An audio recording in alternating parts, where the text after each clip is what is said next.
Pinakulo ko na yung gata. Tapos maglagay na ako ng luya. Lagay natin sa ilalim.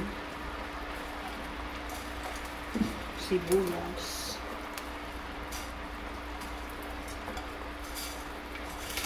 Laurel. Tsaka pamintang buo. Tsaka bawang.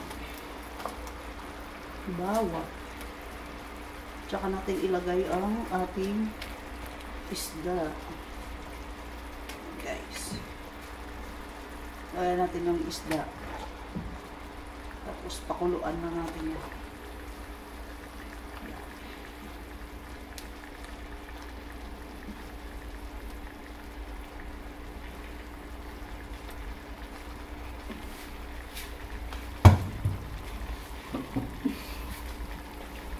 Tsaka natin lagyan ng asin.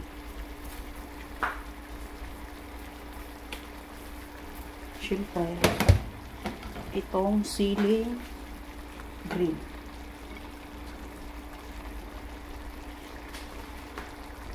Tsaka takpan muna natin. Haluin na natin yan. Guys, lumabas na yung kanyang katas. Tikman muna natin. Tama. Alat. Tama. Ang alat. Ngayon, maglagay tayo ng konting suka. Suka lang. Mga 2 kutsara lang. Tapos, ilagay na natin ang ating gulay. Pichay. Ginataang pichay na may isda.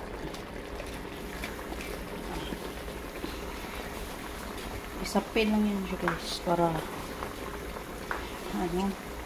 hindi siya madurog. Yan. Diba? So, ating gulay na pichay. Ginataang pichay.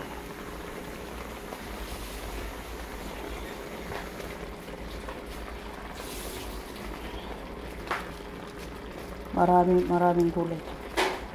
Kasi pag naluto yan siya, konti lang. Mga 1 kilong isda lang naman ang ginamit ko dyan. Nilagay ko dyan guys. Para ang pichay ay maraming malalaki. Takpan muna natin mga 2 minutes lang para maluto yung gulay. Yan. Guys, paluto na ang ating ginataang gulay. Ginataang pichay para.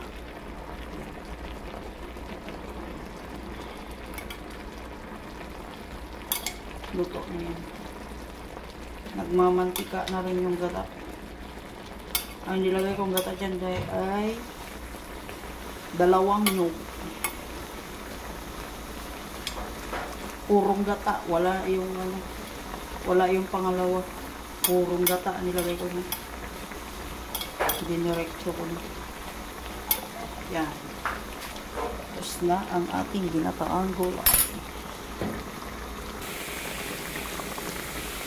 Ginataang pichay with isda. Kahit anong isda, pwede nyo gamitin dyan.